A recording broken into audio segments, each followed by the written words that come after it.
Hi BookTube, this is Juan from Just One Reader. Welcome to the second video in my Historic Materials read-along series.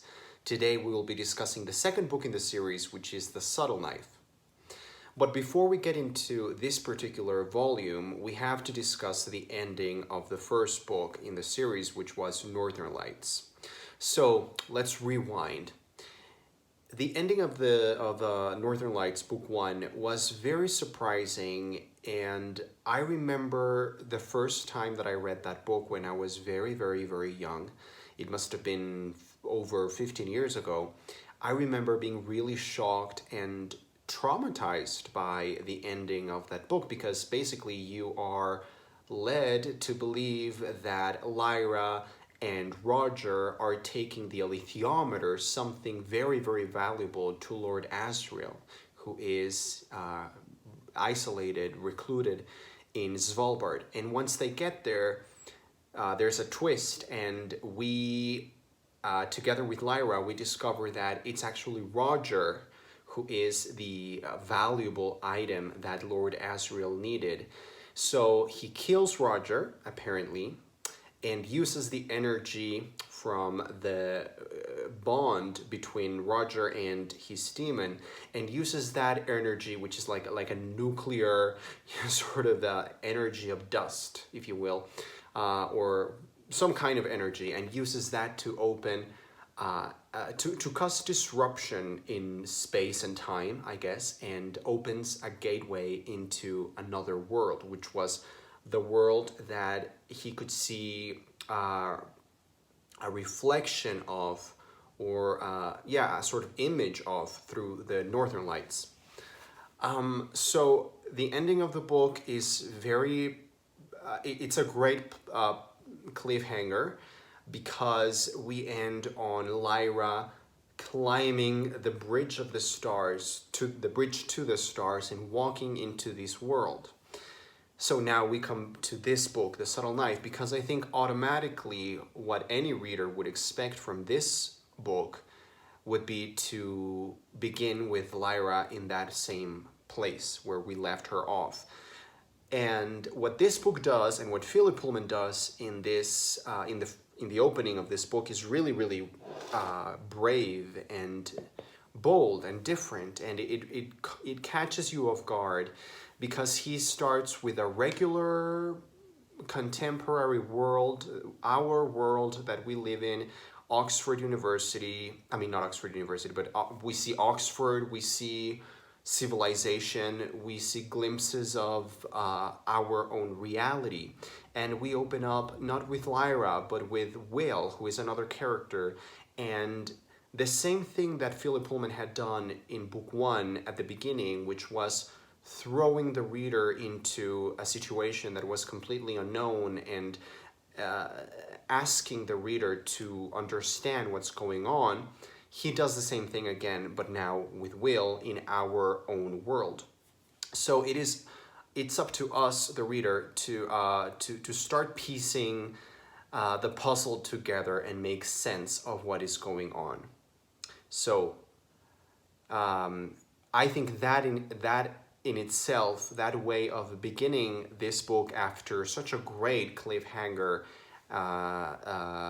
from book 1, I think that was a very bold choice. This is one of the reasons why I really, really love The Subtle Knife. Philip Pullman is making a lot of different, bolder choices. I gave Northern Lights 4 out of 5 stars, and even though I really enjoyed it, it's not a book that I would say I love, not as much as I loved this one. This one I love. This one is a 5-star book for me. This one was absolutely impressive and wonderful, and I loved it many, many, many times more than I did the first one. I think that has to do with Philip Pullman's own bravado, his own boldness. In book 1, the plot of book 1 feels more like a traditional, conventional adventure story. We have a character who is going through a journey. It feels like it's following the conventions of the fantasy genre, and that's fine. It's good. It does it well, and it is actually rather creative. What with the demons and the alethiometer and the setting, using a world that is like ours but different. So it's a book that works. However, book number 2, The Subtle Knife, is no longer that. It's no longer just the adventure story, just the fantasy tropes. It's much more, and it's daring, and it's bold, and it becomes what it actually is, which is a theological or a philosophical exploration of ideas told in a way that is disguised in a way that is like a fantasy story, but really it is about rebelling, fighting for freedom, and fighting against authority with a capital A, which is represented as God. So it could also be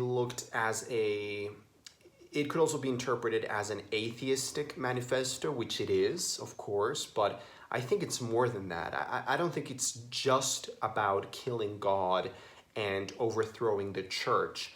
I think there's a beautiful description of that in a speech that a very important character has a speech at the end. He's actually Will's father, Stanislaus Grumman. He's a very interesting character, and right at the end of the book, he has a speech, and he tells Will that he has to fight. Where is it? Let me share it. Oh, here. He says, there are two great powers, and they've been fighting since time began. Every advance in human life, every scrap of knowledge and wisdom and decency we have has been torn by one side from the teeth of the other. Every little increase in human freedom has been fought over ferociously between those who want us to know more and be wiser and stronger, and those who want us to obey and be humble and submit. That's what the book is about. That's what the trilogy is about. That is the thesis of His Dark Materials. This idea of killing God, but not just God like the Christian God, but I think it's a more expansive idea and a more important idea overall, which is fighting for freedom, fighting against authority, fighting for critical thinking, for critical judgment, fighting for curiosity. There's a concept, it's a concept in this book that there's these creatures that are called specters, and they're actually called specters of indifference. And basically, Philip Pullman uses these creatures to explore or to use them as a metaphor for the fact that when people grow up, they're no longer curious the same way that children are. They lose something. This is very in line with Freud's idea of castration, and the Oedipus complex. So I think if you have read this and you have read Freud, and maybe if you have read Nietzsche, I think these ideas line up. This idea of killing God, of killing authority, and being able to stand your ground and be curious. Anyway, I think I'm going on a tangent, but, well, not really, because that's really the central idea of this book and of this entire trilogy. So that is my my takeaway from this book, and that's why I enjoyed it so much. Because here it feels like, in book 1, in Northern Lights, it was a traditional journey following Lyra. Here we not only have Lyra, we also have Will, and we have multiple storylines going on at the same time, and we are following different threads, we are following different characters, we are learning about these universes or these worlds.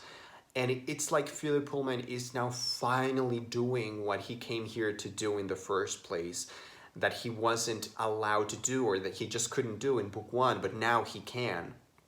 And so he's writing the shit out of this book. He's throwing everything that he has to the reader. He's just throwing everything at you, and he has a lot of fun with it. So the book is very fast-paced. It's much faster paced than the first one. It's much more fascinating. It's bolder. The ideas are more explicit, and they are easier to understand, and you as a reader start to understand what the deal is about. Basically, this idea that Lord Asriel has caused a disruption in between the worlds so that he can go and open war on the authority or God himself, and finally kill him and destroy him for the sake of humanity, as a way of re-editing or reenacting the original war in heaven that happened when, you know, creation and Adam and Eve and all of that. We also learn that Lyra is the sort of reincarnation, or I don't want to say reincarnation because that sounds like something else that it's not. Lyra is like a representation or a re-manifestation of Eve, and so she is she's supposed to carry out this part of leading Will, who is the knife bearer, who is the one who controls and has power over the knife, whose name is Asa Hader. I don't know how to pronounce this word because it's a made-up word. Asa Hader, I have no idea. But the knife that can potentially kill the authority. So he has to take the knife to Lord Asriel and basically destroy authority. So even though this book is the second in the trilogy, it's the sandwiched book in the series, and you know, with books that have this position within a series or within a trilogy, it's very hard for them to work as a standalone in and of itself, because they have the task of explaining things and developing things, but there's not a lot of chance for climactic scenes. However, The Subtle Knife does have those scenes. It has some scenes that are very climactic, very spectacular. It has a lot of fascinating explanations and speeches and scenes of exposition, but it's the good kind of exposition. You just want to read and keep on reading and keep on discovering these things that have been asked for since book one. So even though it's very exposition-y, you still gobble it up. And then the ending of the book has some chapters that are very, very, very spectacular. There's a lot of action scenes, fight scenes, confrontation scenes. There's a character here who dies in a way that is so freaking horrible, so sweet and so beautiful and so tender, and it's one of the only literary passages that have moved me to tears. So there's that, and then there's a big revelation scene at the end, which is what I just read you. Will's father explaining to him what the knife can do and what it's set to do. And the ending, okay. The ending of this book is probably the worst, most amazing cliffhanger that I've read in a long time. I had forgotten how urgent it feels. When you finish this book, you just have to continue on with book number 3, because this cliffhanger is a cliffhanger for the ages. It's so wonderful, and again, Philip Pullman really shows us how great he is at storytelling, at spinning a yarn that is so interesting that you cannot stop reading. So, What do you think? If you're reading along with me, let me know what was your opinion on The Subtle Knife. As you can tell, I absolutely adored this book. I thought it was many times better, superior to book one, even though book one is pretty good. But this one, I really clicked with it. So let me know all your comments down below. We can have a conversation about it. We can have a debate. Let's be critical about it. Do you agree? Do you disagree with this book, with its philosophical ideas? I think they are very bold ideas. I think they propose something that is very interesting, something that is relevant.